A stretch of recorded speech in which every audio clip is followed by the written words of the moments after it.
Eu sou a Karina e esse é o Naftalina Fresh.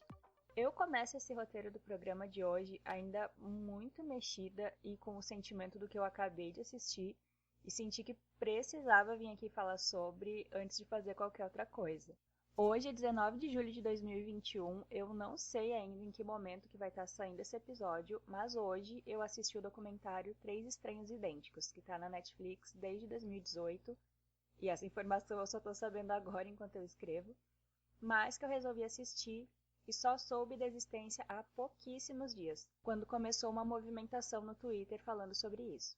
Eu já tinha ouvido falar alguma coisa sobre esse caso, mas eu sinceramente não me lembro onde e nem quem que foi a pessoa que fez algum conteúdo comentando sobre. Então eu realmente estou com um certo impacto nesse momento enquanto eu falo sobre tudo isso. Três Estranhos Idênticos fala sobre um caso muito maluco onde três jovens descobrem aos 19 anos que eles não são pessoas únicas no mundo, que na verdade são trigêmeos, que foram separados no nascimento e colocados para adoção sem que nenhum dos pais que adotou eles soubesse que além do filho tinha mais dois iguais. O começo, na verdade toda a primeira meia hora, é muito divertido, é uma coisa assim bem lúdica, bem empolgante de acompanhar toda a história, porque a gente é apresentado ao Bob, um dos trigêmeos, que começa a contar que na época em que ele entrou na faculdade comunitária de Sullivan, em Nova York, logo assim que ele saiu do carro, ele foi andando em direção ao campus para descobrir aonde que ia ser o dormitório dele, né? E que aí muita gente passava cumprimentando ele muito animado, sabe? Era uma coisa esquisita, segundo ele, porque não era um simples oi de boas-vindas. Era uma coisa bem pessoal. Quem passava por ele abraçava, batia nas costas, sorria muito e até beijavam ele, porque ele disse que várias meninas davam um beijo nele enquanto ele andava por lá. Só que todas essas pessoas que pareciam conhecer ele, pareciam ser muito íntimas, chamavam ele de Ed. E ele não é Ed, ele era o Bob. Assim que ele chegou no quarto da faculdade, que inclusive era horrível, segundo ele, logo em seguida alguém bateu na porta do dormitório. A essa altura, mesmo sendo o primeiro dia dele lá, ele já estava se perguntando quem será que era agora que estava procurando o tal do Ed.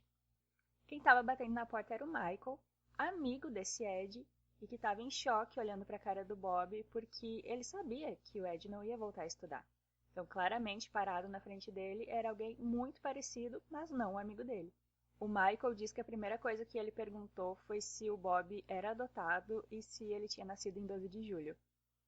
E sim, né? As respostas foram sim para as duas perguntas.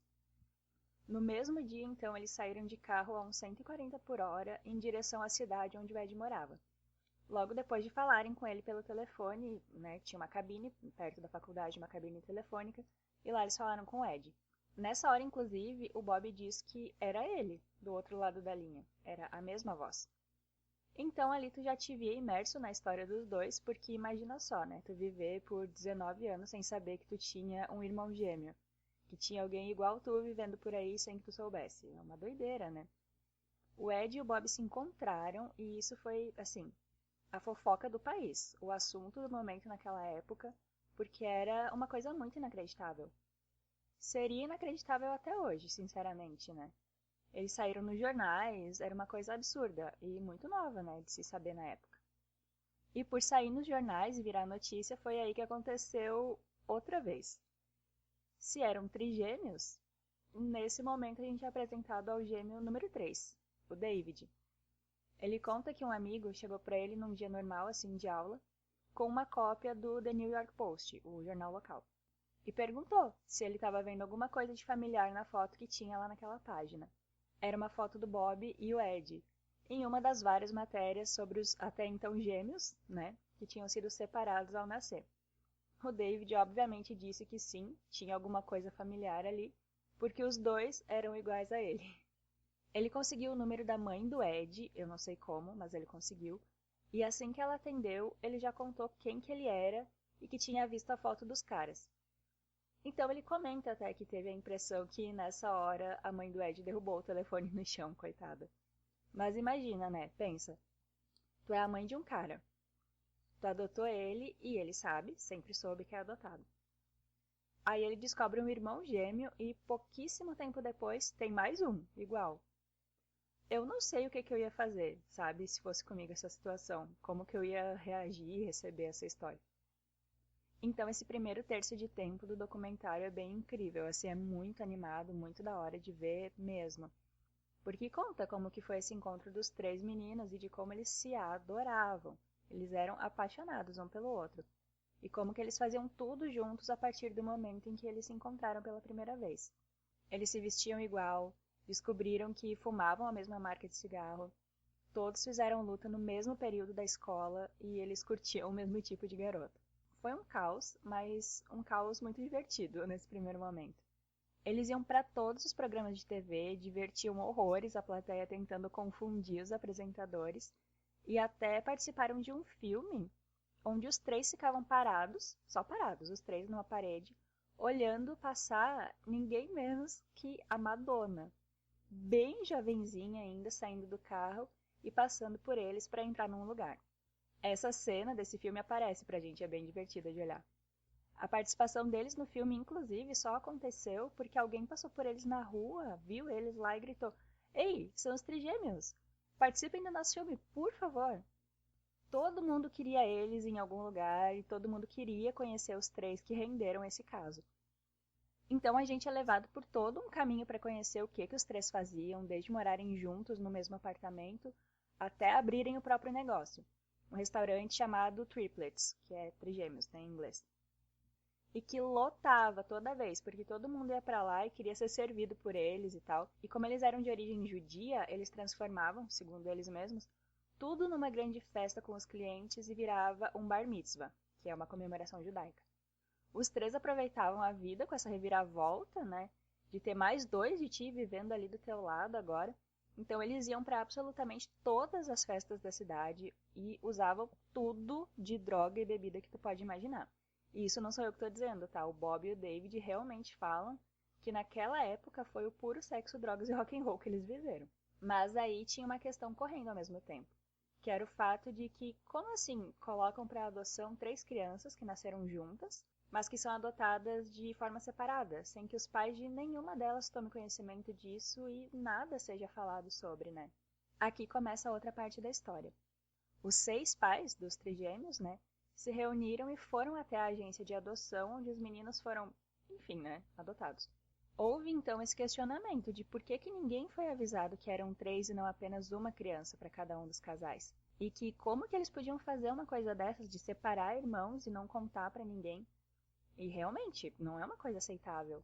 Até nessa hora aparece em cena uma senhora que trabalhou nessa agência na época e disse que a justificativa que foi dada é que seria muito difícil que um casal quisesse adotar os 3 juntos.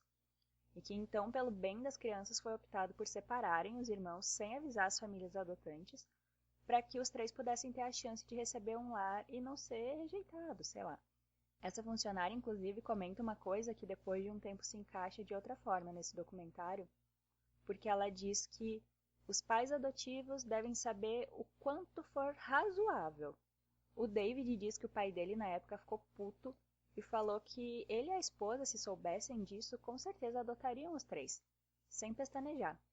Mas até aí, né, 19 anos já tinham se passado e não tinha como voltar atrás e mudar essa questão. A reunião foi encerrada e os 3 casais saíram de lá, mas estava chovendo essa hora. Então o pai do Bob notou que tinha esquecido o guarda-chuva na sala de reunião da agência e voltou para pegar. Ele disse que viu nessa hora a equipe da agência brindando com taça e champanhe, como se tivesse se livrado, escapado, sei lá, de alguma descoberta assim indesejada, uma coisa que não era para ficar sabendo e eles conseguiram escapar. No mínimo esquisito, né? Tu acabar uma reunião tensa sobre um assunto importante e sério desses e começar a brindar com alegria, com alívio, assim que os pais, né, dos 3, saem dali. Tinha, obviamente, alguma coisa ali no meio dessa história. A gente vai embarcar numa descida de ladeira agora, tá? Então, se preparem.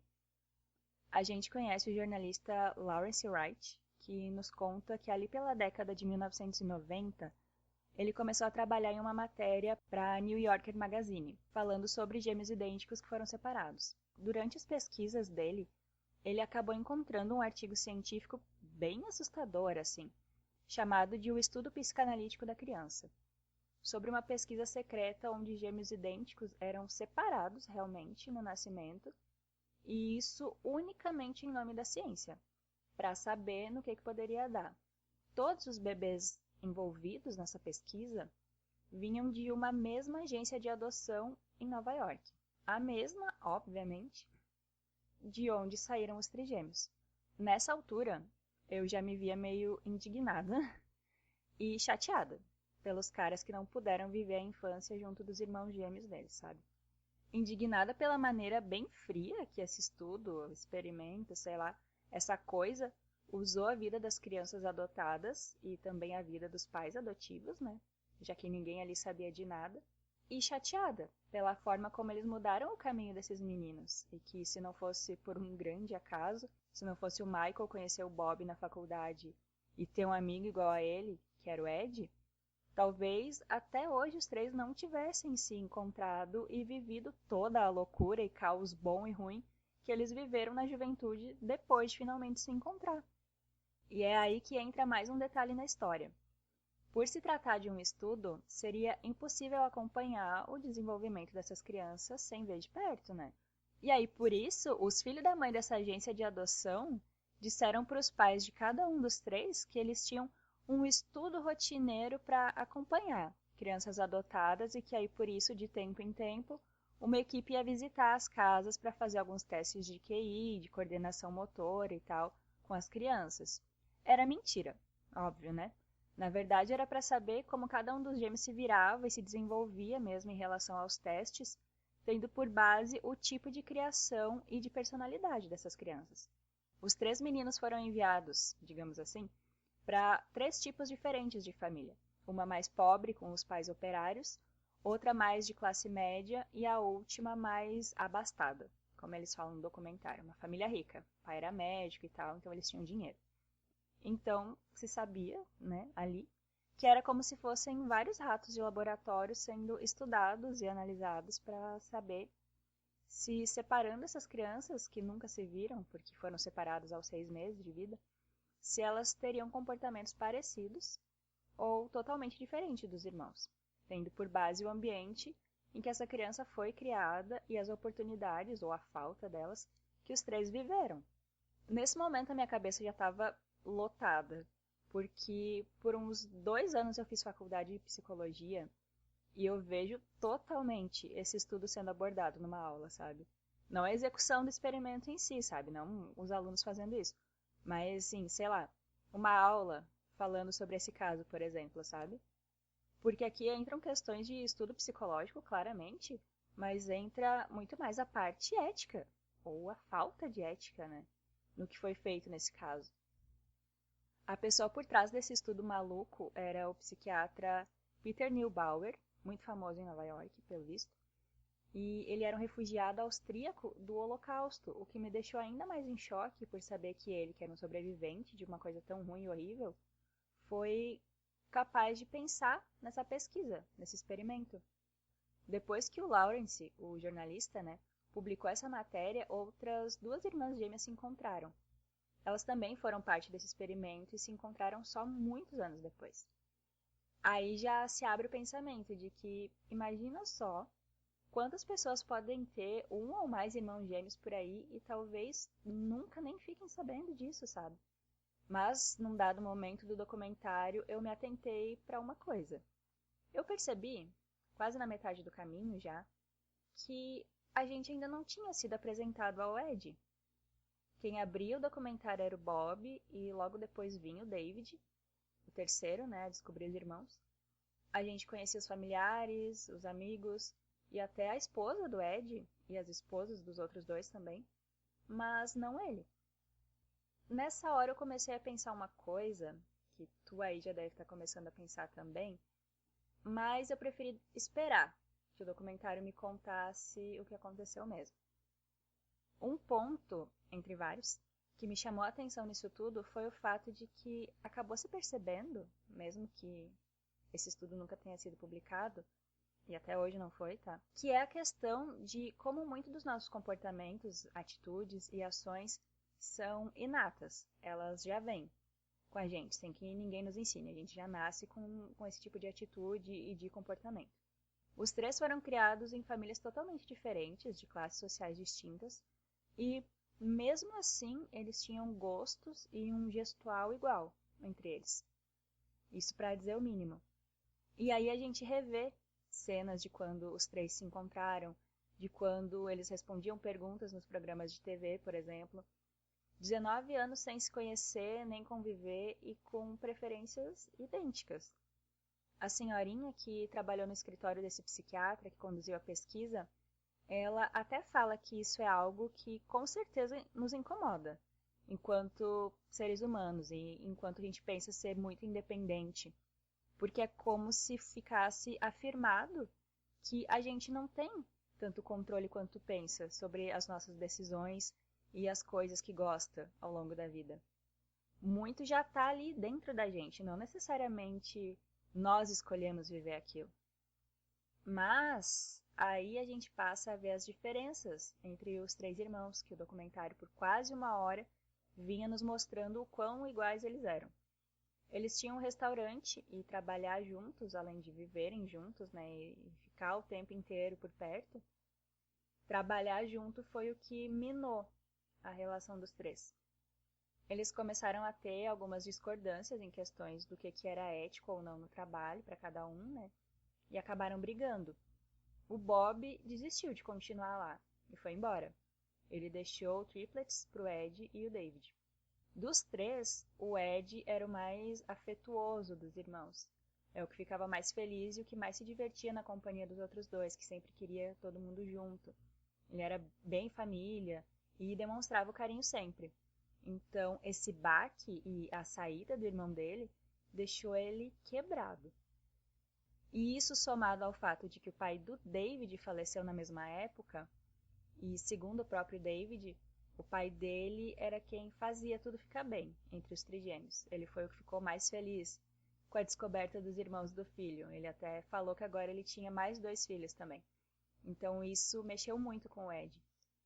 A esposa do Ed nos conta que depois disso ele começou a oscilar demais no comportamento. E até deixou a barba crescer. Ela diz que ele começou a ter umas atitudes bem estranhas. E que aquilo eram uns sinais já. Situações onde, sei lá, ele pegava o telefone e ligava no meio da madrugada para pessoas que não viam e nem falavam com ele há muitos e muitos anos, sabe? Então as pessoas começaram a estranhar. Com o tempo, ele foi diagnosticado com bipolaridade e ele precisou ir para uma clínica se cuidar. Aqui a gente vê uma semelhança também, porque o David conta que ele passou o aniversário de 16 anos numa clínica. E o Bob, em algum momento, viveu momentos difíceis, mentalmente falando também, onde também foi preciso um acompanhamento.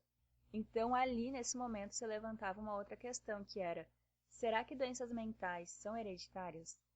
Porque em um dado momento eles até conheceram a mãe biológica, mas ela não ficou próxima dos três. Foi um encontro bem rápido, num bar estranho, assim, sabe, bem esquisito que ela frequentava, pelo que é contado para nós, porque ela não aparece falando no documentário. É mostrado só uma foto dela nessas fotos de anuário de colégio, sabe, ou de faculdade, é mostrado só uma foto dela e eles são a cara da mãe biológica. É impressionante como eles são parecidos com ela. Ao que parece, assim, ela era bem jovem e ela engravidou na formatura, sem querer e tal. Então a gente via aí que ela tinha vivido várias questões antes e que talvez não fosse totalmente sã também. Tivesse algum problema com bebida, enfim. E quando tu pensa que não pode ter mais reviravolta, entra uma questão vinculada a essa. Será que todos os gêmeos separados e usados, porque a palavra é essa, né, usados, nesse estudo eram necessariamente filhos de mãe com problemas mentais? Era sobre isso? E fica mais evidente essa possibilidade quando uma das gêmeas, daquelas que se descobriram, sabe, uma descobriu a outra depois de adulta, uma delas comenta que ela e a irmã tiveram depressão quando elas eram mais jovens. E que ela soube que a mãe biológica delas tinha passado por várias internações voluntárias por questões emocionais e que depois também foi diagnosticado que a mãe delas tinha esquizofrenia. Então tinha aí um certo sentido em pensar isso sim, sobre essa questão de só crianças de mães com questões mentais, sabe? Então a gente volta finalmente pro Ed e o porquê de até então ele não ter falado no documentário. Mesmo com a saída do Bob do restaurante e toda a questão sentimental e mental mesmo que se abateu sobre o Ed, eles tentaram continuar com o Triplets. O David cuidava das coisas do lado de dentro do negócio e o Ed ficava lá fora, recebendo o pessoal e tal, como sempre foi. Num dado momento, o Ed sumiu e o David não tinha a menor ideia de onde o irmão podia estar. Então ele ligou para a esposa, né, o David ligou para a esposa e pediu para ela dar uma olhada pela janela e ver se o carro do irmão dele estava lá. Porque eles moravam um de frente pro outro, só tinha a rua no meio mesmo. E aí, beleza, ela disse que sim, o carro estava lá, então o Ed devia estar em casa. A esposa do David atravessou a rua para dar uma olhada no cunhado e ver como ele estava. Afinal de contas, né, ele já não andava muito bem. Então, ela ligou de volta pro David minutos depois. Essa primeira ligação do David para ela perguntou, né, se ele queria que ela fosse lá dar uma olhada, ele disse que sim, então ela foi e logo ela ligou. Segundo ele, o David, ela estava com a voz trêmula.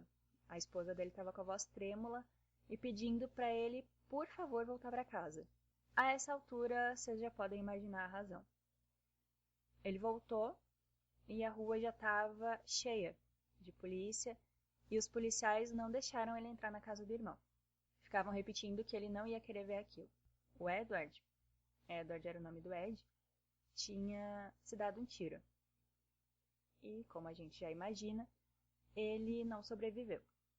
Daqui pra frente, eu só recebi as informações mesmo, eu nem conseguia mais raciocinar, porque eu fiquei triste por eles e em como foi o desfecho do irmão, que era o mais animado, sabe? E que mais amava reunir a família toda. O David diz que lembra que o irmão foi enterrado no Dia dos Pais e ele foi quem discursou no funeral, falando que o Ed iluminava todos com o sorriso dele. Em seguida a gente tem o Bob, bem abatido, dizendo que se perguntava por que isso tinha acontecido com o Ed e não com ele. Porque ele preferia que isso tivesse acontecido com ele e não com o irmão. Mas, é claro, ainda não acabou. Sobre o que aconteceu com o Ed, o David fala que o pouco que ele sabe sobre os outros gêmeos envolvidos na pesquisa é que teve sim mais de um suicídio. E que se existe algo nesse estudo que possa alertar ele sobre o que pode acontecer no futuro, imagino que mentalmente falando, né? Ele queria poder saber. E não tá errado, não. Jogaram completamente com a vida deles, é o mínimo ter esse cuidado. Ainda mais agora que já aconteceu coisas assim, sabe? É ridículo, é desumano. Não deveria existir nada que valesse mais do que a vida de alguém. Não interessa se é um estudo que venha a ser importante ou não. Não deveria ser assim que funciona, sabe? O psiquiatra faleceu em 2008, mas antes disso ele deixou todo o material da pesquisa numa universidade de Yale e ninguém consegue acessar os resultados. Tu consegue saber que tipo de coisa que tem dentro, né, os materiais, como a quantidade de vídeo, que são estudos sobre as crianças, mas não fala quais crianças. E também tem um dado que reforça que alguma coisa aconteceu ali no meio e não querem que se saiba disso tão cedo. Esse estudo está selado e só pode ser acessado e ficar público em 2066. Agora pensa, a gente está em 2021, esse documentário saiu em 2018, e só daqui 45 anos é que as pessoas vão poder saber o que rolou. Eu vou ter 73 anos quando esse dia chegar. É a mesma idade que a minha avó tem hoje. Imagina! No fim do documentário, reúnem o Bob e o David para mostrar o vídeo de uma entrevista que a gente assiste um pouco antes deles, antes dessa hora em que eles se encontram. É a entrevista de um cara, já senhor a essa altura, que fazia parte da equipe de pessoas que ia nas casas observar e testar as crianças para o psiquiatra lá, no Neubauer. Ele é o único que se mostra ok em falar sobre e comentar o estudo e tal. Ele diz que em nenhum momento foi pensado e nem mencionado o fator da saúde mental desses jovens, desses nenês, né? Na época eram bem crianças. Esse não era e nem foi o foco da pesquisa em momento algum. Eles queriam saber se as ações dos pais influenciavam no desenvolvimento dessas crianças, unicamente. Tu pensa, isso foi de 1960 até 1980. O encontro dos trigêmeos aparentemente foi o que fez com que esse estudo parasse. Então, não se pensava na saúde mental como algo válido. Sendo bem realista, infelizmente não tem muito tempo que essa virou uma questão importante, uma pauta válida, né? A gente está bem atrasado com isso, são gerações e gerações sem um cuidado mental mínimo para conseguir continuar. O buraco fica, sim, mais fundo, mas calma que ainda tem mais um porém. Essa é a hora onde os dois irmãos ficam sabendo sobre mais um detalhe desse experimento. Lembrando que ali eles já tinham 56 ou 57 anos, tá? Quando foi gravado esse documentário. Então, isso que eles ficaram sabendo em 2018 foi uma coisa de décadas e décadas antes. Não é minimamente estranho que os meninos tenham ido especificamente para famílias de realidades bem diferentes para que fossem acompanhados nesse estudo para que sei lá o que fosse provado? Como eles sabiam que a criação seria totalmente outra, né? Pois então, no começo do documentário é dada uma informação que eu não mencionei aqui ainda e que na primeira vez parecia só um complemento sobre como era cada uma das famílias. Mas tinha mais. Cada um dos trigêmeos tinha uma irmã mais velha, que também tinha sido adotada antes. E na mesma agência. Isso significa que as 3 famílias escolhidas já estavam sendo avaliadas e enfiadas nesse estudo secreto muito antes da adoção dos trigêmeos. Os envolvidos na pesquisa do psiquiatra, o Peter Neubauer, já sabiam como era a maneira que cada um dos familiares vivia, porque ter uma criança na casa antes de ter os trigêmeos era parte disso tudo. E mais uma vez as famílias também não sabiam. E foi gravando o documentário que o Bob e o David ficaram sabendo. Eles, nessa hora, coitados, ficaram em choque. E falaram que isso tornava tudo ainda mais complexo e pior, né, na história sobre a vida deles. Eles acabaram concluindo que não era, né, só as crianças que estavam sendo estudadas, mas também os pais. Já que se sabia exatamente para que tipo de família cada criança estava indo naquele momento. A gente passa o documentário focando nas semelhanças e coincidências, mas não repara nas diferenças dos 3, porque ao longo da vida eles também tentavam não olhar para isso, porque eles tinham de diferente. Eles finalmente se sentiam pertencentes a um lugar, e eles queriam ser cada vez mais parecidos uns com os outros, porque nem sempre eles se sentiram no lugar certo na família. O Ed, por exemplo, sempre dizia para a esposa que ele se sentia deslocado. Então, eles sabiam que eram adotados e tal, mas alguma coisa fazia com que eles não se sentissem totalmente pertencentes além disso. Todos os 3 sempre souberam que eram adotados, isso nunca foi um segredo. Mas eles só se sentiram completos e acho que até compreendidos mesmo, quando se descobriram. Por mais parecidos ou muito iguais que eles fossem, eles não eram e não são a mesma pessoa, nem poderiam. São 3 estranhos idênticos. Bom, esse foi o episódio. Eu espero do fundo do meu coração que vocês tenham gostado e tenham ficado tão intrigados e desacreditados quanto eu com essa história. Depois de muito e muito tempo, esse foi um episódio totalmente roteirizado e eu tenho certeza que ele ficou enorme, porque o meu episódio mais longo teve 25 páginas e esse aqui já está na 19 nesse momento. Então, dependendo de como ficar a edição, é capaz de ele ser o mais longo ainda, mesmo com umas páginas a menos de roteiro. E assim, por favor, assistam 3 Estranhos Idênticos. Mesmo eu falando aqui, é outra perspectiva, tu indo e vendo com os teus próprios olhos. Porque aí os personagens têm rosto, né? É mais intenso de entender cada detalhe. Que mesmo eu falando bastante, e eu falei muito, com certeza, eu não comentei tudo aqui. Tem coisas que só assistindo lá para vocês saberem mesmo. beleza? Pois muito que bem. Eu sou a Karina e esse foi o Naftalina Fresh. Muito obrigada por ter ouvido e vocês me ouvem nos próximos episódios. Até mais! Tchau!